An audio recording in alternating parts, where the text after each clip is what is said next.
Welcome to episode 1 of season 3 here at Union Berlin. Do forgive me if I'm not quite at my usual speed today. I'm pretty under the weather at the moment. Recording this on Thursday, you will see this on Friday, and we'll be recording more on Sunday. Once we've gotten feedback from this episode, we are looking to improve in this summer transfer window, looking to sell Boulaye and use that money along with what we've gotten already as a decent starting budget to replace him up top.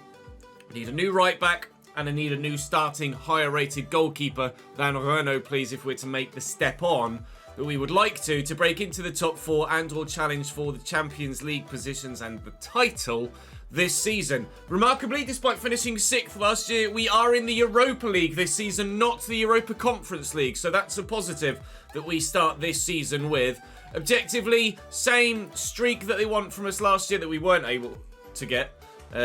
5 streak clean sheets in home games. We got a streak of 3 last year. Despite keeping a lot of clean sheets, they didn't necessarily come in a row. One crucial midfield position. Looking to sign in every area other than midfield, but we'll wait and see how the money spreads.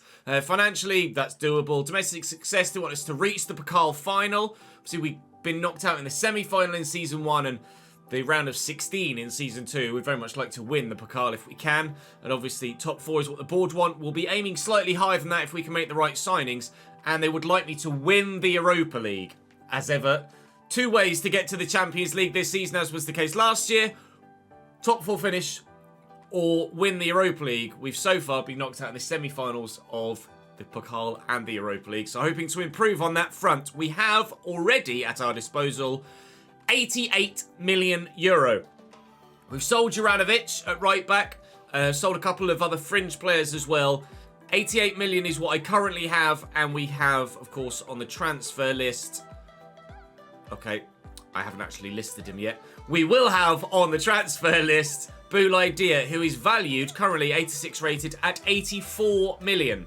So we'll basically be doubling our current transfer budget. We'll have a lot of money to spend. I've got loads of names on my shortlist at the moment. A lot we're waiting for scout reports on. I'll go through positionally for you. Ignore the bugged Patreon players for now. Patreon players, Patreon guys, I'll give you guys an update at the end of the current window as to what the situation is with those of you that are continuing to grow, and have been quite a few moves actually as well with Patreon players, including moves for some of those that are bugged, which is weird. But on the goalkeeper front, I have Emi Martinez, Bayindir, Vicario. Tottenham finished 7th in the Premier League last year and don't, I believe, have European football this year. Alban Lafont, Unai Simon, Alex Merritt, Ramiro, Karnaseki, Pickford at Inter, Kevin Trapp, Kovar, Castiles.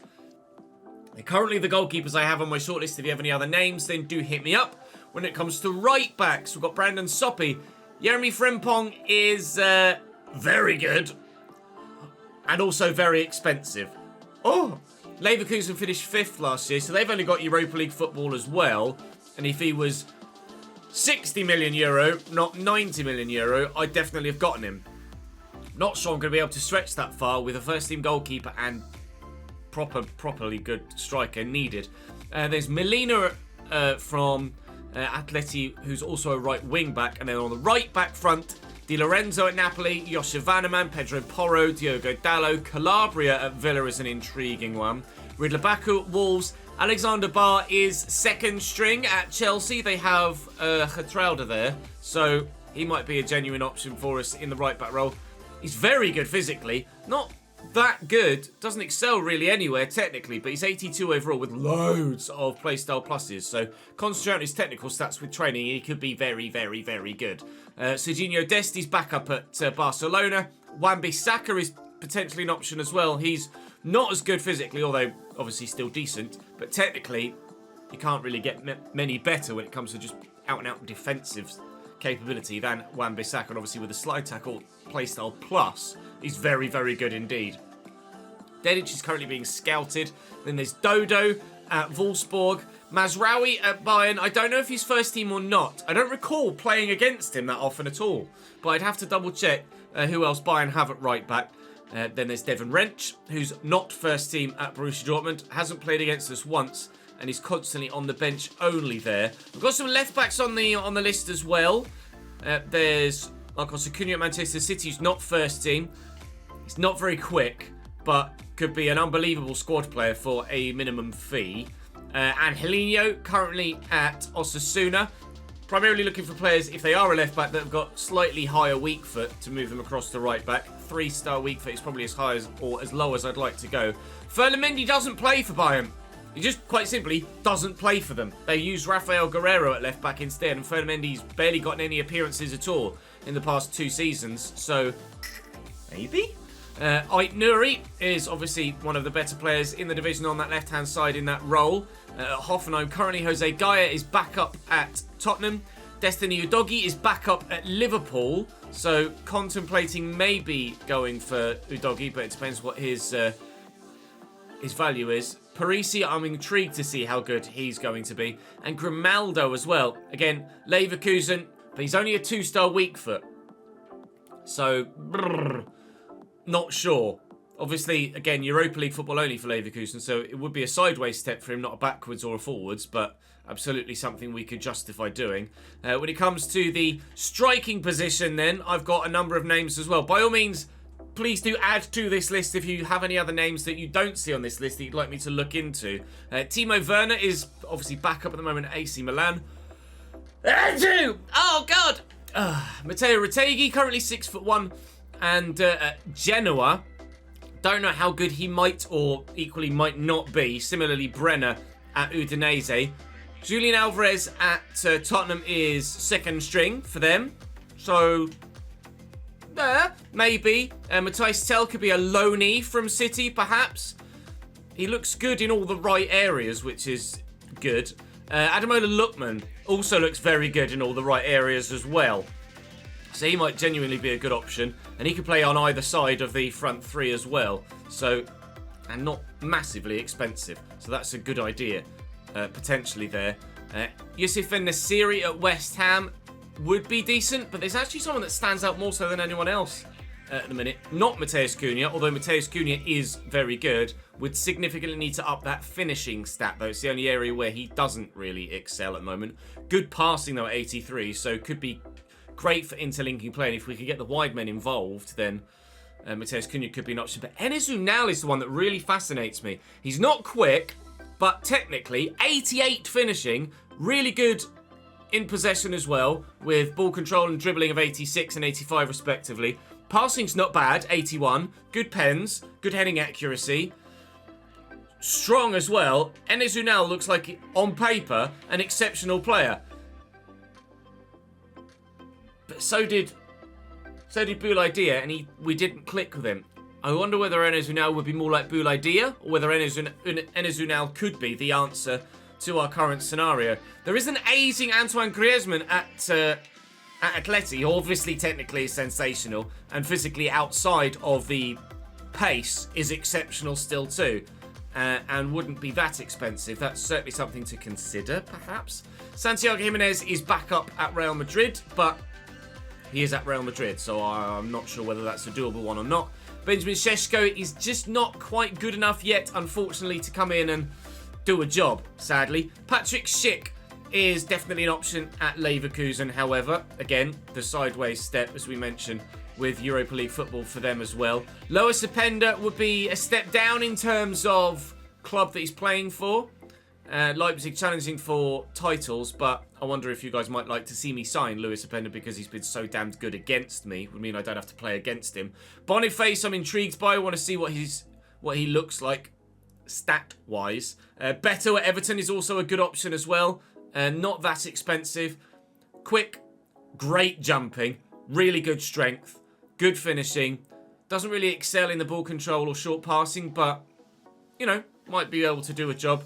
And were there any more on there? There weren't at this stage, although I do have some wide men potentially being looked at. Lee Kangin and Noah Lang as well. Noah Lang, very good, but still at PSV, so that's absolutely something we could consider as well, should we want to bring in a wide man instead. So that's the situation at the moment with regards incomings. We're just going to advance through pre-season towards the first of the month, moving forward. Interest in Acuna from Leipzig. So that, I'd be tempted to just do that. Interest from Leverkusen for Boulaye Dia as well. Oh, God, he's going to be so valuable. But would I rather sell him to someone that isn't going to make him a direct rival for me? Probably. I reckon I could get up to about 140. For a player that I just didn't click with and wasn't that great for me, I mean, it would be remarkable. I would want a premium fee from Leverkusen, but if they'll come anywhere near 120, then I'm happy to sell him to them. Okay, Bull idea to Leverkusen might be happening for 125 million euro. Oh my lord, that's certainly a larger fee than I expected. Atleti would like him as well. I'd rather he went to Atleti, but unfortunately now that I've accepted the offer from Leverkusen, I can't now reject that offer for Leverkusen and accept an Atleti one. 121.8, I just have to hope that he picks Atleti over Leverkusen. One would expect that he would pick Atleti over Leverkusen. If they'll pay the same price as Leverkusen, then hopefully they will do that, and indeed they will. 125 million euro there as well. Holy moly. I was only expecting to get about 80 for Bull Idea, because he was about 60 rated. 60 rated? About 60 million euro when I left Season 2. Came into Season 3, and that value's gone up. I know he's 80 rated. Is that really good enough for what we're looking for? I don't know. We're scouting Danjuma as well at Frankfurt. Obviously, they're Champions League, and have finished in 4th 2 seasons in a row. So, I don't know who starts up top for Frankfurt. Bull Idea is on his way, but where's he going? Oh, he's gone to Leverkusen. Alright, it's fine. 125 million euros, not a problem. I can absolutely deal with that. Best possible deal, 158, not a chance. Okay, my budget has improved. 200 million euro! Holy Jesus. Okay, 200 million euro to try and do something with in this transfer window. Got a lot of scout reports waiting to come back, of course. There are a couple of players in the free agents that I just wanted to have a quick scout of, just out of pure curiosity. Dylan Norman was a free agent. He's gone to Barcelona. I believe he's a Kyle Walker regen, so you might well be able to put 2 and 2 together there. 82 rated is pretty damn good, actually. I wonder if he'd be available on loan, just out of pure curiosity. If not, then Barcelona do have quite a few fullbacks, and they might be open. Why am I looking at my squad? I want transfers. They might be open to letting me have someone else. Let's see if potentially he could come in on loan. I mean, he's saved me loads of money, and he's obviously pretty damn good. Where are you, sir? Norman. No. All right, fine. Not a problem. I was kind of hoping I'd get the scout report back on him before he went anywhere, but he's gone somewhere. Not a problem. We will deal with that. Monthly scouting report. Yeah, we've not had any luck really with the youth scouts, unfortunately, in this save. But this isn't really this save for the youth scouts. That would be the Leeds and the Cambridge United saves that come after this one. We'll go for the one with the most money, although evidently there are some slightly more difficult teams to play against in that pre-season tournament. Hello, scout reports, BRB. Most of those scout reports were unfortunately for players that didn't quite fit the bill. However, there was a couple that intrigued me quite a bit. Ferland-Mendy's 82 rated at the moment. 5-star weak foot, so absolutely could play at right back. Double checked, he is absolutely second string at Bayern Munich. They play Rafael Guerreiro at left back. They've always played Rafael Guerreiro at left back against me in every season since they signed him season 1. My preference would be Ferland-Mendy at left back. Technically, he's obviously not that impressive, but because he's physically so good, doesn't necessarily need the technical stats in terms of defensive prowess. So, and for less than 30 million euro, that seems like a no-brainer to me, but I won't commit to any transfers today without getting your say-so, your feedback in the comments section before we go any further. Gonzalo Guedes was 81 at Real Sociedad. Not sure that's something that we'd like to go after there. Not quite good enough. Bayern Deer also not quite good enough, so we'll remove him from the shortlist as it stands right now. Ryan Sessegnon at Tottenham, 79 rated. He's certainly not good enough, unfortunately. He was just a scout, actually. I hadn't even added him to the shortlist. Riddler Baku was on my shortlist. He's 81 at Wolves. Don't think so for that right back. Right, if it was a choice between Riddler Baku and City and Arsenal have gone for Di Lorenzo. Well, if it was a choice between Riddler Baku and Ferland-Mendy, you pick Ferland-Mendy every time. I'll be intrigued to see actually who Barca are playing in this game. Joao Cancelo starts left back. Trent starts right back. They do have other options in those fullback positions. Gonzalo Ramos doesn't start for them. Obviously, this is only pre-season, so you don't know whether this is a full-strength side or not, but judging by the players that were in the 11, it looks like a full-strength side to me. So, Gonzalo Ramos back up at Barcelona, behind Lewandowski. Does that mean that Gonzalo Ramos might consider a move to us? I don't know. Also, don't know if Gonzalo Ramos is actually good enough to come to us, or at least good enough to fill that void that has been left by Boulaye Dia. So that's my current 11. Obviously, I want a right back, I want a striker, and I want a goalkeeper. We'll Quixim. But apparently decided good enough to challenge with Barcelona, and that's a 3-3 draw, which is remarkable, really, given the strength or lack of it in my starting lineup right now. Still waiting on some scout reports to come in on some more players. Mason Mount, I don't care about training plans at the moment. See, this is what leads me to believe that wasn't a full first-team Barcelona lineup, because Chelsea have left out Getrauda, who's 85, Bar's 82.